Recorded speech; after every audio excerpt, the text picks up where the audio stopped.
सकट चौथ माघ कृष्ण पक्ष में आती है। संतान की सेहत सफलता के लिए ये व्रत खास माना जाता है। ये बड़ी चतुर्थी मानी गई है। हिंदू धर्म में गणपति जी को प्रथम पूजनीय माना जाता है। इनकी पूजा के बिना कार्य संपन्न नहीं होते।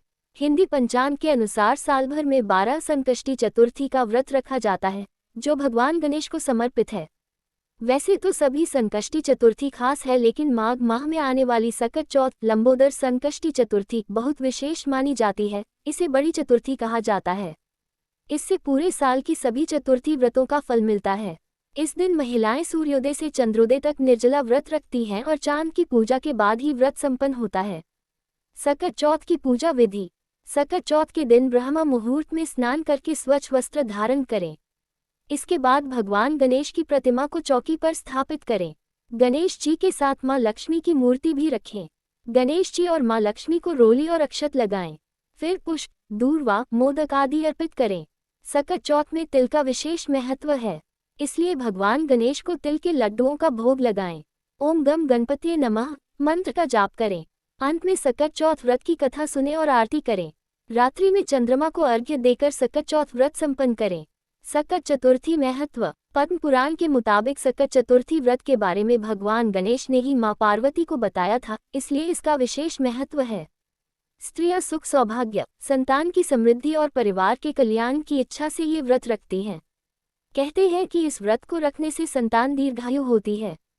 शास्त्रों के अनुसार माघ माह की चतुर्थी के दिन ही भगवान गणेश ने अपने माता पिता की परिक्रमा कर अपनी तीव्र बुद्धि, ज्ञान का परिचय दिया था।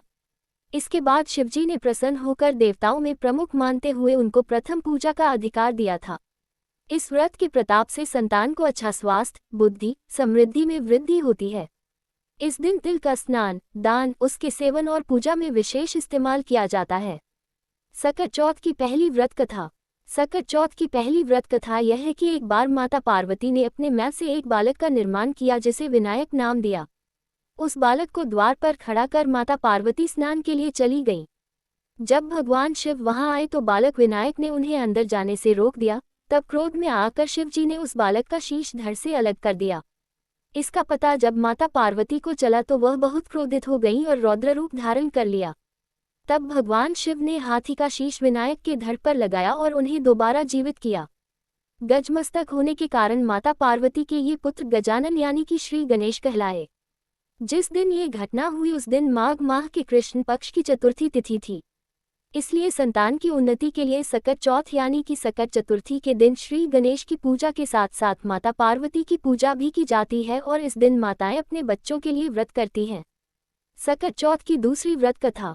एक नगर में एक बुजुर्ग माता हुआ करती थी, जिनका एक बेटा और बहू थे। बूढ़ी अम्मा को आंखों से दिखता नहीं था, लेकिन वो परम गणेश भक्त थी। एक बार उनकी भक्ति से प्रसन्न होकर उन बूढ़ी अम्मा को गणेश जी ने दर्शन दिए और वर मांगने को कहा। हालांकि बूढ़ी अम्मा को गणेश जी दिखाई तो नहीं दिए, लेकिन वह उनकी उपस्थिति महसूस कर पा रही थी। जब गणेश जी ने बूढ़ी अम्मा से वरदान मांगने को कहा तब बूढ़ी अम्मा ने गणेश जी से वरदान में सिर्फ और सिर्फ उनकी भक्ति ही मांगी। ये देख गणेश जी प्रसन्न हुए कि बूढ़ी अम्मा चाहती तो अपने घर परिवार के लिए बहुत कुछ मांग सकती थी और अपनी आंखों की रोशनी मांग सकती थी, लेकिन उन्होंने गणेश भक्ति को चुना। तब गणेश जी ने उन बूढ़ी अम्मा को संसार के सभी सुख प्रदान किए। साथ ही श्री गणेश ने उन बूढ़ी अम्मा को वरदान दिया कि उनका बेटा और बहू सदैव उनकी सेवा करते रहेंगे और उन्हें जल्दी ही पोते पोती का सुख भी प्राप्त होगा। इसी के बाद से माघ माह के कृष्ण पक्ष की चतुर्थी को सकट चौथ का व्रत रखा जाने लगा। सकट चौथ की तीसरी व्रत कथा। धार्मिक ग्रंथों में सकट चौथ को लेकर बहुत सी व्रत कथाएं प्रचलित हैं। इन्हीं में से एक कथा है कि सतयुग में राजा हरिश्चंद्र के राज्य में एक कुम्हार था। एक बार तमाम कोशिशों के बाद भी उसके बर्तन कच्चे रह रहे थे तो परेशान होकर उसने यह बात एक पुजारी को बताई। उस पर पुजारी ने बताया कि किसी छोटे बच्चे की बलि से ही तुम्हारी यह समस्या दूर होगी। इसके बाद उस कुम्हार ने एक बच्चे को पकड़कर आवा में डाल दिया। जिस दिन कुम्हार ने बच्चे को आवा में डाला था वह सकट चौथ का दिन था। काफी ढूंढने के बाद भी जब उस बच्चे की मां को उसका बेटा नहीं मिला तो उसने भगवान गणेश जी के सामने सच्चे मन से प्रार्थना की और अपने बच्चे की सलामती मांगी। अगले दिन जब कुम्हार ने सुबह उठकर देखा तो आवा में उसके सभी बर्तन पक गए और साथ ही वह बच्चा भी सुरक्षित था। इस घटना के बाद कुम्हार डर गया और राजा के समक्ष पहुंचकर पूरी कहानी बताई। इसके बाद राजा ने बच्चे और उसकी मां को बुलवाया। तो माँ ने संकटों को दूर करने वाले सकट चौथ की महिमा का वर्णन किया, जिससे उसके बच्चे को कोई हानि नहीं हुई।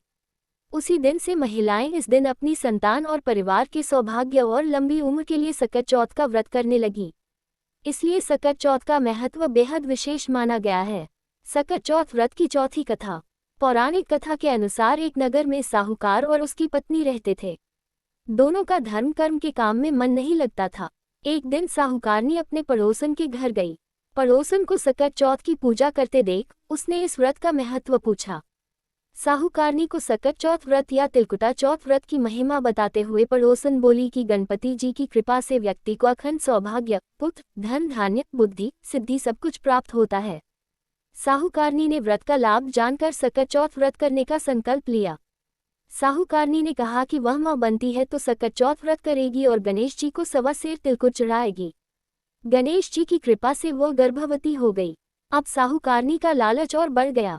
उसने कहा कि उसे बेटा हुआ तो 2.5 सेर तिलकुट करेगी। साहूकारनी को एक सुयोग्य पुत्र की प्राप्ति हुई। फिर उसकी लालसा बढ़ गई। अब वह बोली कि अगर उसके बेटे का विवाह हो जाता है तो वह 5.25 सेर तिलकुट करेगी।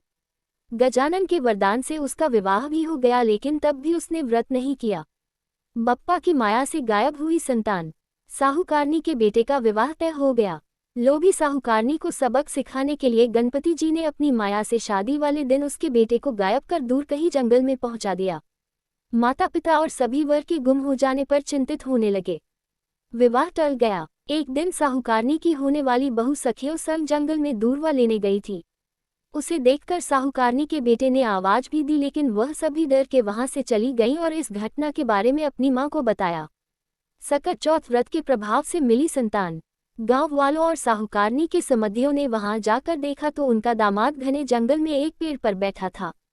उसने अपनी सभी को अपनी मां की गलती बताई और कहा कि मां ने सकट चौथ व्रत करने का वचन दिया था, लेकिन उसे पूरा नहीं किया, जिसके कारण सकट देव क्रोधित हो उठे। साहूकारनी को जब ये बात पता चली तो उसे अपनी गलती का एहसास हुआ और उसने गणपति जी से क्षमा याचना कर सकट चौथ का व्रत और तिलकुट किया। गणेश जी ने साहूकारनी को माफ कर दिया और उसका बेटा भी सही सलामत घर आ गया। कहते हैं कि सकट चौथ के व्रत के प्रभाव से संतान पर कभी कोई आंच नहीं आती। बच्चे को लंबी उम्र का वरदान मिलता है।